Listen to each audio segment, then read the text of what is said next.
Good morning. Our lesson today is from Ezekiel chapter 28. It's titled, When Pride Turns to Greed. What is pride? What's pride? I mean, it's kind of a feel good about an accomplishment, maybe, or, pride. It's certainly self-induced, I believe. I think so. But is it a good thing? I mean, we're proud of our kids, proud of our grandkids, proud to be an American, proud to be a Razorback fan, maybe not so much, but, but some pride is a good thing. And I don't think God ever intended us not to have certain amounts of pride. But then is pride a bad thing? It could be. It might be, particularly if you do the I'm better than you or I did it myself. I'll come back. When it's accompanied with selfishness. And I think that's what our lesson today is about, is that it's what that pride turns into. I was reading an article, Villanova basketball coach, his name is Jay Wright, and he was talking about one of his players, and he said he's proud. And I'd already read this lesson, and I immediately judged that, and it's like, okay. But then he said, and he works hard, and he's humble. So was that a good pride or a bad pride? He was a proud person, but not in his own accomplishments, but he was humble. He did he worked hard. He wanted to do what was right. He did have a God-given ability to play basketball quite well, but he said he didn't hold that over his other players or anything like that. And this guy was a freshman, and so he is coming back, as a sophomore this year, so he will be the star player. But he said he enjoyed coaching him because he had his head on straight, and he didn't let the ability that he had go to his head. Back in the spring, we studied Proverbs, and we did a lot of talking through Proverbs, and a lot of it was with pride. And Proverbs 16:18 says, pride goes before destruction, and a haughty spirit before a fall. Proverbs 16:5 says, the Lord detests all the proud of heart. Be sure of this, they will not go unpunished. And Psalms 10:4 says, in his pride the wicked does not seek him. In all his thoughts there is no room for God. And that's kind of where our lesson's going this morning, is that the pride that the king of Tyre had was such that he decided that, look at me, look what all I've done. And that's where he shut God out of the equation. The lesson mentions a parable that Jesus taught in Luke 12, verse 16 to 21, and I'll just read it. And it says, the land of a rich man was very productive, and he began reasoning to himself, saying, what shall I do, since I have no place to store my crops? And he said, this is what I will do. I'll tear down my barns and build larger ones, and there I will store all my grain and my goods. And I will say to my soul, soul, you have many goods laid up for many years to come. Take your ease, eat, drink, and be merry. But God said to him, you fool, this very night your soul is required of you, and now who will own what you have prepared? And that's how our lesson starts this morning at the parable of the rich fool. That it's the same as what Ezekiel is talking to the king of Tyre. And if you know anything about where Tyre was, it was like it was called Phoenicia back then, but it's in southern Lebanon, and it's on the coast. And the men of Tyre were very renowned sailors. They built ships, they sailed all over the world, and they had a great trade route that they would go through. And so the Tyre became very rich, very prosperous. And also they thought basically they were invincible, and we'll see later on what happened to them. But the first part of the lesson comes from Ezekiel 28, verses 1 through 5, and it's titled The Portrait of Selfish Pride. And it says, the word of the Lord came to me, Son of man, say to the ruler of Tyre, this is what the Lord God says. Your heart is proud, and you have said, I am a god. I sit in the seat of gods in the heart of the sea. Yet you are man and not a god, though you have regarded your heart as that of a god. Yes, you are wiser than Daniel. No secret is hidden from you. By your wisdom and understanding you have acquired wealth for yourself. You have acquired gold and silver for your treasuries. By your great skill in trading you have increased your wealth. but your heart has become proud because of your wealth. He was blessed. I see that as one of those characters that's he's been blessed, and then he forgot why he was blessed, and then for some reason we humans start thinking of this as like, yay me, look what I did, and we forget And leaving God out of where it. it came from. Right. I mean, they had Yeah. a very opportune place where they lived. They did live Yeah. on the Mediterranean Sea, and so they did build a great empire. And yet, you know, God was blessing them, even though they weren't particularly paying any attention to Him at the time. They were prosperous, or at least in our standard, He was blessing them. And nobody had ever been able to penetrate their fortress or anything. They had a walled city right there on the coast, and people had tried, but nobody had been successful in defeating them. And so he did. He thought himself as a god, and it's like you said, Randy. It's like, look at me, look what I've done. I think that's a dangerous place to be. Don't you? Well, it is. And I liked that Psalms 10:4 that said, "There's no room for God." Come in. You can make a spectacle of yourself right in the middle of class and walk in late, and we'll say, "Hi, Mary Beth." Okay, I'm gonna go through the row again. Hey, girl. Sorry, Mike. We're glad you're here. You get a P minus. We missed you. I heard you were teaching, so I was like, I gotta go here. Okay. Well, usually it's the other way around. Last time I taught, there was only 3 people He here. was starting to get a complex. No. Maybe we should remember this verse too, where it says, God says, because thine heart is lifted up, and thou hast said, I am a God. And I remember a few years ago hearing movie stars, and they were God. And I think, oh, Right. you know, and see what happens to them, you know, in the end. What So, part of that, yeah, you shall have no other gods before me, did they not quite understand? Yeah. And I That think puts that was yourself. his main thing. You know, he directed this against the king of Tyre because of that statement, because he did lift himself up and say, I am a god, look what I've done. I built this great city. I looked up some of this. There's not much on this guy, on the ruler of Tyre at that time. It seems to be some guy named Ithobel III, and he reigned from like 591 to 573 BC. There's really not much else that any history says about him as far as I could find, other than he was the ruler at this time. There were several different ones that came through at that time. You remember back, if you go back into the book in 1st or 2nd Kings, where David wants to build the temple, and God says, well, you aren't going to be the one to build it, your son's going to build it, but he still collected a lot of stuff and had it all ready for Solomon when it was time for him to build it. And so David went to the king of Tyre, who happened to be Hiram at that point, and asked for cedar and some other stuff. So, you know, you've read a lot about the cedars of Lebanon and stuff. Well, evidently Tyre, they had a pretty good trade in the lumber business as well, because Hiram supplied all kinds of stuff for the temple. And even after Solomon became king, he said, I had a very good relationship with your father David, and so I will send men to help and whatever type of help you need with the lumber building, the erecting of the temple, that type of stuff. So Tyre was always, I mean, it's mentioned a lot of different times in the Bible of being that great city and the great the seamen, if you will, the great trade, the ships and everything. Well, and like you said, Steve, these are the ancient Phoenicians.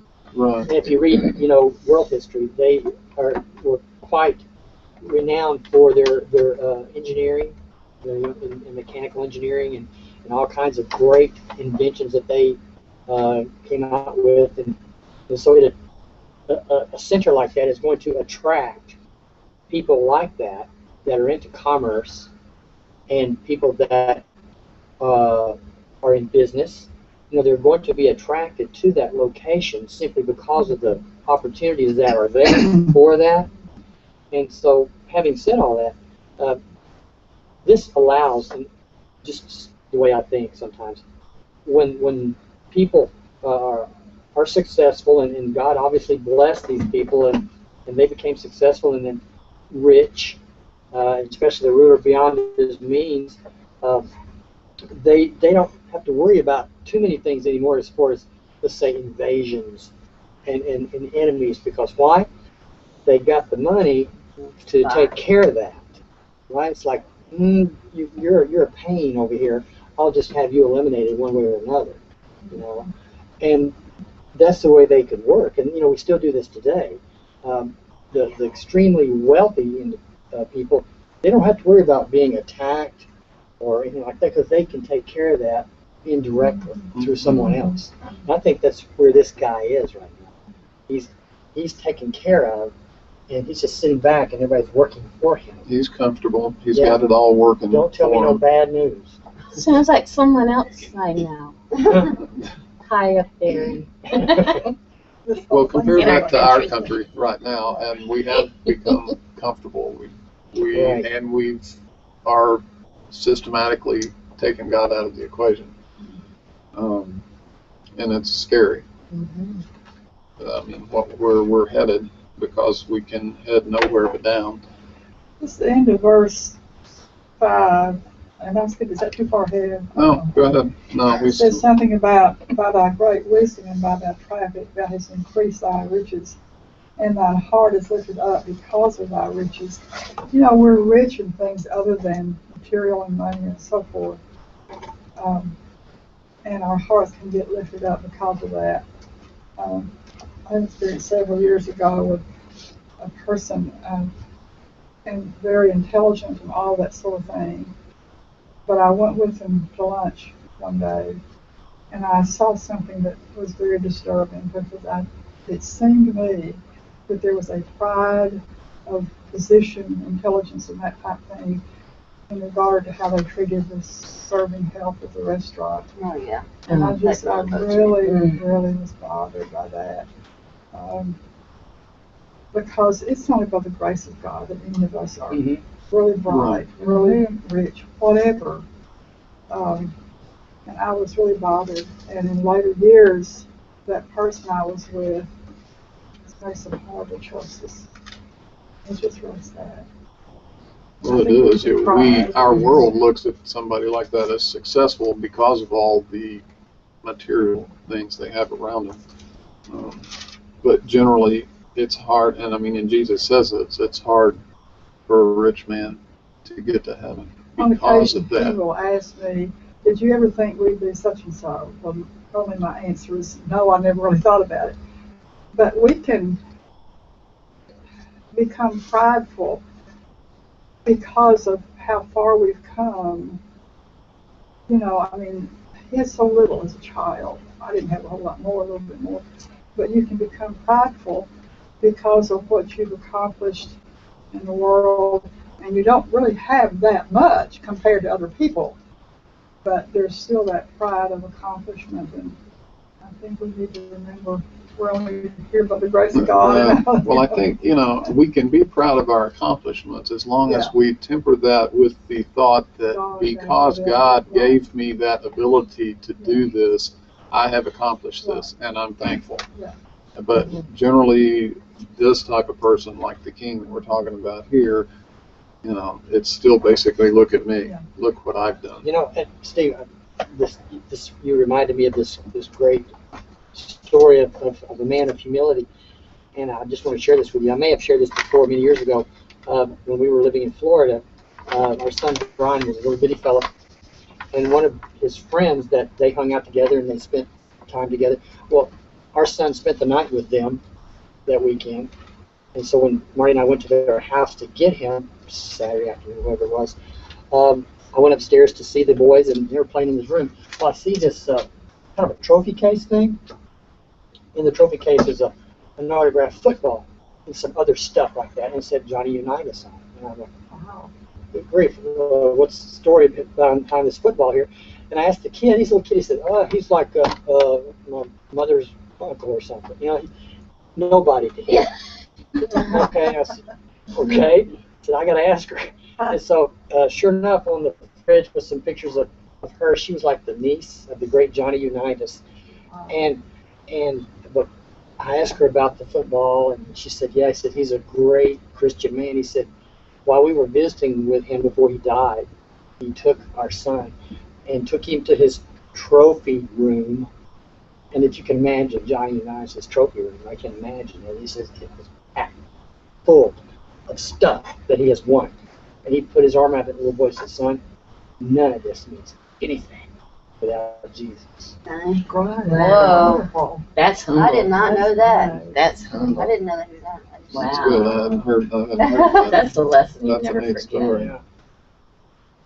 Because we do tend to put people up on a pedestal Oh, I, like my that. my that son were- is very smart, and you know I've shared that many times and how he's been so blessed. But boy, I take every opportunity to make sure that I can knock his knees out from under him, and is where he's standing and say because God, Jesus has done that, and the good Lord above, and I don't ever want him to get a big head about it.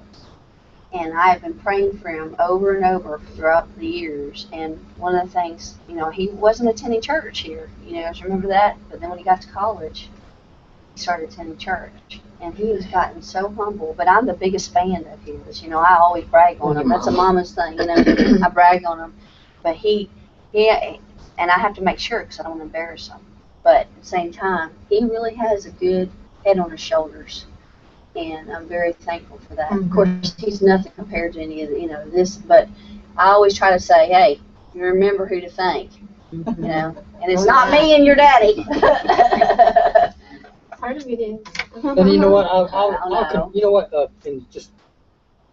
I'll concur with you on that because just the amount of time that I've been around him, he is very respectful to adults, and I appreciate that. And I think that's kudos to you and Andy for raising him that way. Yeah. He is a very respectful young man, and I'm proud of him for being in the military that he's chosen to do that, and I think that's great. Sorry, go ahead. I'm going to. That's Go ahead, okay. Steve. No, this is great. I don't get this part. It says, but yes, you are wiser than Daniel. Well, Wondered about that. if you read, that's this translation. In my NIV, it says you are not wiser than Daniel, but I think in this translation, I really think Ezekiel, or God in this case, since he's giving him this message from the Lord, it's really kind of poking fun at him because he claimed to be wiser. He thought he was. He uses Daniel because Daniel's a contemporary of Ezekiel's at this time, and so they all knew Dan. Most of the Israelites knew who Daniel was, and they knew that he was very wise, that God had given him, the ability to do different things. And I think, and everybody considered Daniel to be wise, and I think the king actually spoke these words, or at least he thought them, because God knew that he said them, because that's why he chastises him for it. So I had the same problem you did. When I read it, it's like, yeah, you're wiser than Daniel.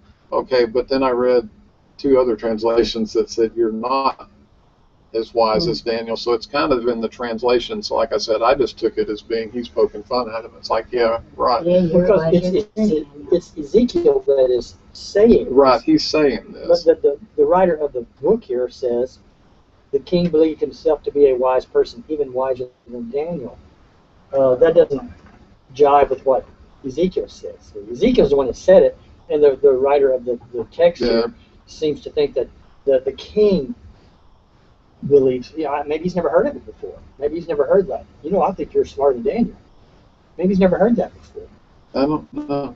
I don't know if he knew, if the people in Tyre knew that Daniel was. satire, Do you? just to put down and. That's what I Sometimes you thought, but I can couldn't say think of the word things through satire, so I humor. didn't say. Oh, absolutely. Still live, where if you're honest. I guess I've never seen satire in the scripture.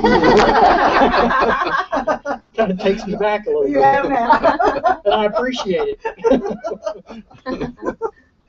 Well, the next section here is called the folly of selfish pride, and this is from Ezekiel 28:11 through 13.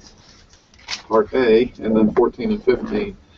And it says, "The word of the Lord came to me, Son of man, lament for the king of Tyre, and say to him, This is what the Lord God says. You were the seal of perfection, full of wisdom, and perfect in beauty.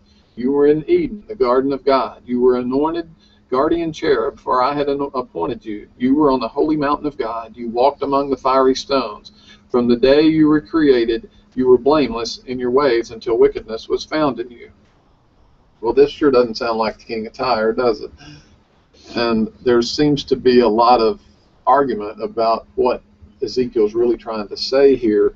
I mean, he is comparing him to Satan and Satan's fall from heaven, and fall from grace. And you go back, and it references in our lesson, I think, about Isaiah 14, verses 3 to 21, which talks, and it basically says this same thing.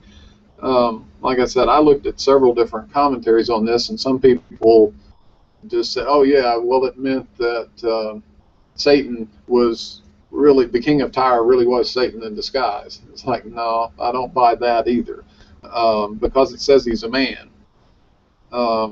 It also said, well, okay, he was controlling him. Well, that may be close to the truth. Then my opinion is he's just comparing the same thing. He's looking at, we're talking about pride and greed, and he wanted to rise to the top. He wanted to be a god, just like Satan said, well, hey, this is my ambition, is I'm going to rise up to the top, and I'm going to be, a god in heaven. And so God said, no, I don't think so. And so he threw him down. Well, one thing in my Bible, it says Satan was in consummation of perfection in his original wisdom and beauty. So that it was a comparison. So, that's the way I took it. I didn't. Although I'm reading stuff about Satan and the way he operates and his demons, if you will, that he definitely could have been giving some ideas to the king of Tyre. But I don't think he actually had total control of them. I think he was delighted in the direction that the king of Tyre was going, just like he's delighted in the way our country is going. He doesn't have to do anything. He's already incited somebody back 30 or 40 years ago, and now we're reaping the this is what Schofield says about verses 12 to 15, and he references Isaiah 14 as well. It says, the language goes beyond the king of Tyre to Satan, inspirer and unseen ruler of all such pomp and pride as that of Tyre. And as I've read this, thought so many times of the direction our nation is going, and every once in a while I'll be thinking to myself, why don't they see such and such? Well, Satan has blinded their eyes. They're blinded. And they can't see. And he comes to steal, kill, and destroy, and he's doing all very well. Yeah. He's destroying, he's killing, you name it. And he started out such a beautiful creature when God created him. It's just, and then decided he was going to ruin him. I was telling my friends last night when we were driving home, I said, when you become a Christian and you start having that reverent fear of the Lord, you really understand that. I said, usually later in life is when you realize that everything you've gained and everything. I said, it's not about any of that. I said, it's all about the Lord and us giving glory to God for all of His creation. And I said, yet we don't recognize that to the very end, and a lot of us anyway. And then we start getting rid of stuff and start working for the Lord, Wait till you're 50 to start giving everything away. Yeah, this isn't about us, it's about you. And how long did it take us to get there, Yeah. So. That's true. We weren't born wise. Like that, it right. takes a long time to acquire the wisdom, unless you happen to be Solomon and you just pray for it and you get overwhelmed with it. And even he didn't do a very good job with the wisdom that he had. And what happens is, when it's about us and we center everything around us and it's about us, we argue, fight, and throw a huge temper tantrum, And not me, of course. No, no. But anyway, but you know, and realize none of this matters. Why are we throwing fits? Why are if we stand for the Lord, he's just like in Jericho. What did he do? If we listen to his commands and we tell what we are to do, we follow him to the letter, then he will clear a path for us. But if we don't have a boldness to stand up and a faith and a hope, then he is going to allow us to go through a lot of stumbling blocks, and to where we're supposed to be dependent on him instead of independent, and that's all we do. We grow up, and what do we try to do? We get out from under our parents, and it's all about being independent. I was talking to a kid last night who's got his driver's license. He can't wait to get out, and of course he's been arguing with his parents, and he's about to lose. He's already grounded from his truck. I'm like, if you just be quiet, that's what God gave us, 2 ears and 1 mouth. Just listen and be quiet. I'm sorry, go ahead. Well, even in that, though, if you listen, we're inundated with this in our country of, you've got to get ahead. You've got to do better than the guy next door. Right. And it's all about me and how much I can accomplish. And you know what? And I can't help but think about really, really wealthy people who are unsaved, who die suddenly. They're not wealthy anymore. Whatever they had, they left here for somebody else. this is true. And if they didn't have Jesus, they're really poor. Oh, they're the poorest of the poor. Well, you read, and I don't remember which millionaire said this. I've heard it in more than one place about asking them how much is enough, and they say just a little bit more. Yeah. It's never enough, no matter how much they have. They have to acquire just a little bit more. Isn't that scriptural? Doesn't Solomon say the eye of man is never satisfied? I know this in Job. It's in here wherever. Yeah. The eye of man is never satisfied. But like Sam Walton, though, if you can remember him, That's what I was thinking about. Sam Walton, though, he was a Christian, from what I've had learned. But anyway, he came in with his overalls. He was not better than anybody, and so he built up a very good business, and then his family, he passed, and now it's just a worldwide thing. It's all about money. What can we do? And where they're not saying Christmas, or they have to be politically correct in certain times, holidays and everything. So, but he was very humble, and he would come, and you would never know he was a millionaire. He'd sit down and talk to you. Hey, how are you doing? Like, that is a sign of a good man. God bless him. Now look at him, but because he left room for God. He left room for God. Instead of what we said earlier about. But God has blessed them through generations, and see that to me is a sign of what God's hand was in it, because He's blessed these generations of Sam Walton. He blessed them, but not necessarily. Well, there are lots of rich people, if you will, that do have God first. And You're they right. are blessed, and they help a lot of people, which is what God has in mind. And it doesn't matter how much you have, as long as you're willing to help. These guys that we're talking about today, the Sidonians, or the people in Tyre, they didn't need God. They had everything they needed. So in contrast to that, people like this that don't have God in their lives and are successful and wealthy, this is what they do to make themselves feel good. They give money to good causes, and they do contribute a lot of stuff to benefit other people. So therefore, they feel good about themselves. And that's but all they have. don't do it in private either. They make sure that everybody knows about it, and it shows up in the paper or on the local TV station that has them presenting a check to somebody. I'm not knocking the fact they gave a check, but why are they giving it? Are they giving it so they can get their face on TV, or they get another tax deduction, or are they doing it from the heart? Bill Gates is a good example. All of that. He'll tell you church is a waste of time, but yet he's trying to vaccinate every child in the world. Okay, well, that's a good cause, but you missed the main point.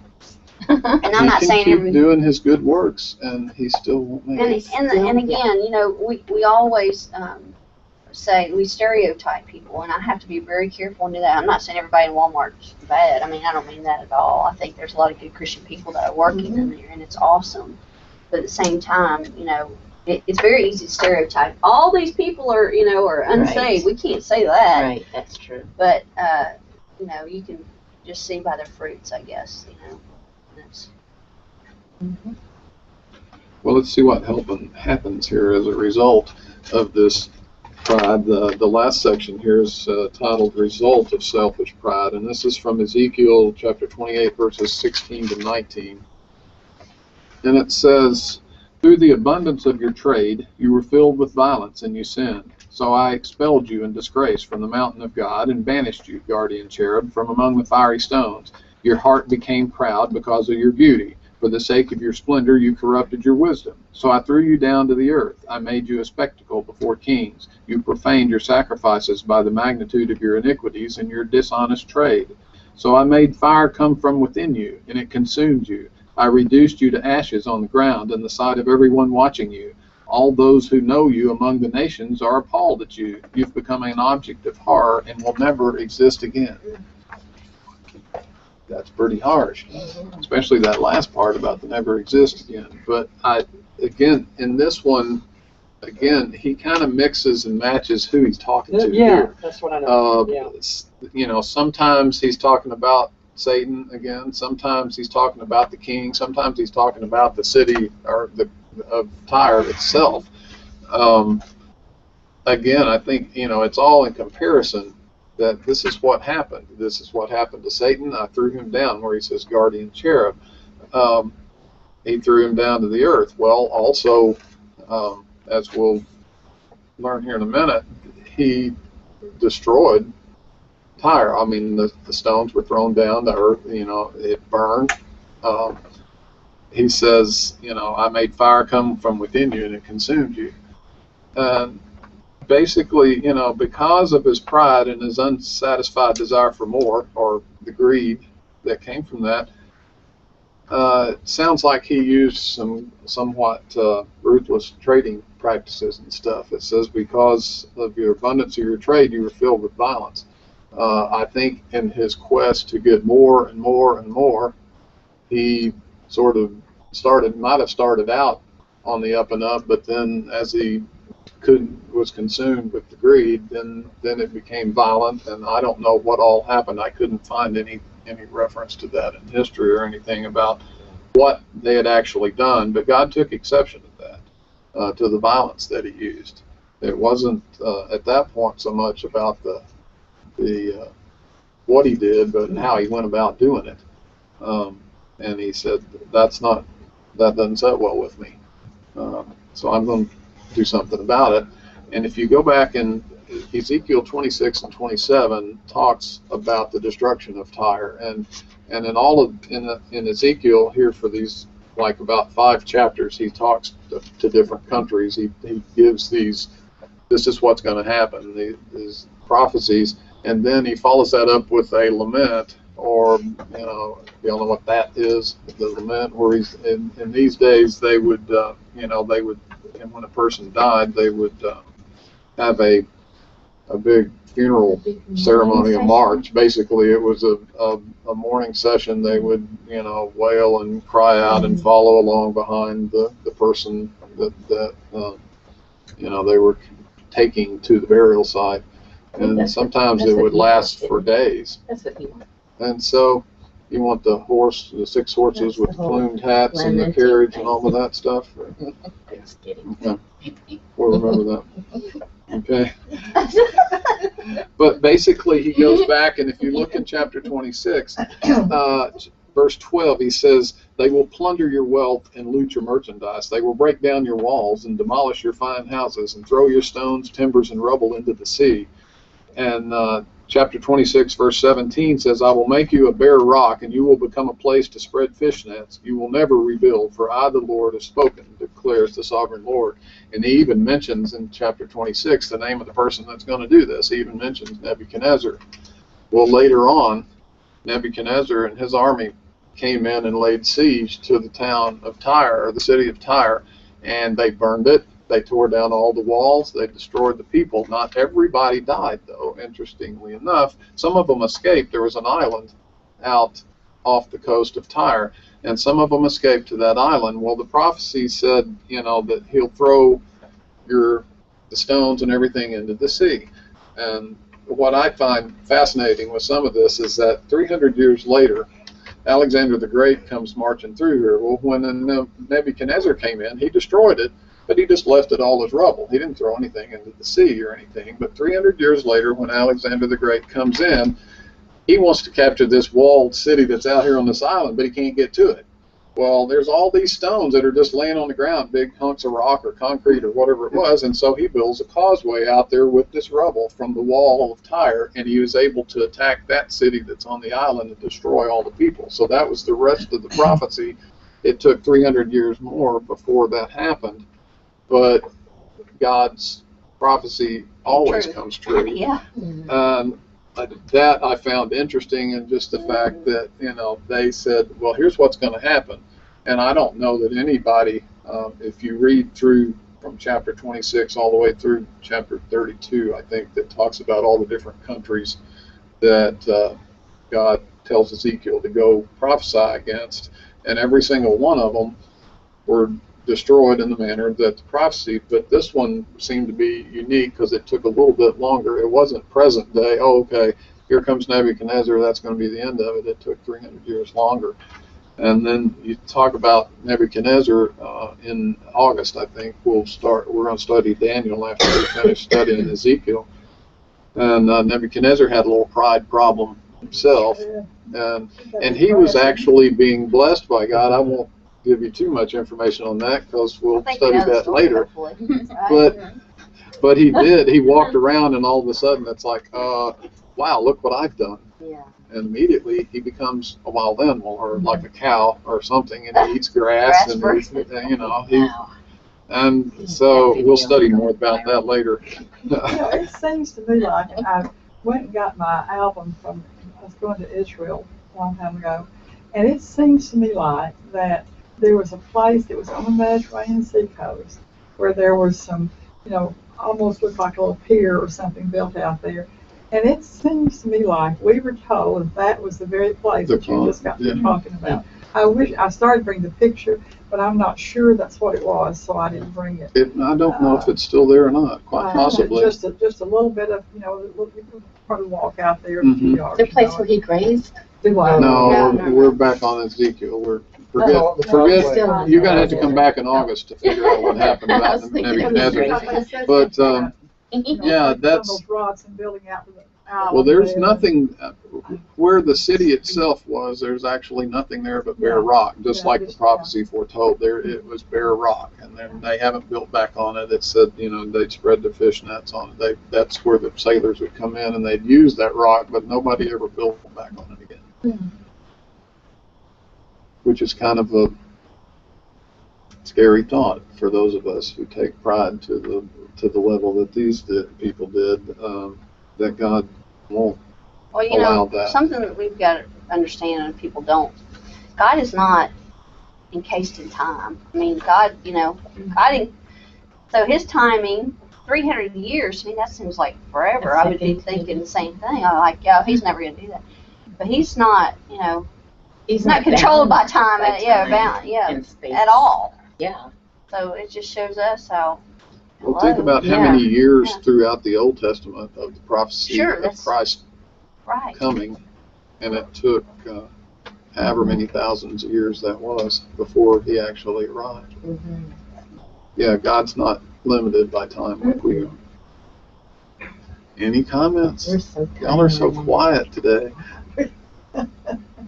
I've just enjoyed hearing you since I've never heard you teach. Okay, thank you. I know Gerald, you've been a good teacher. you can hit stop on that thing, and we'll see y'all next week. Actually, in 2 weeks. We have no Sunday school next week.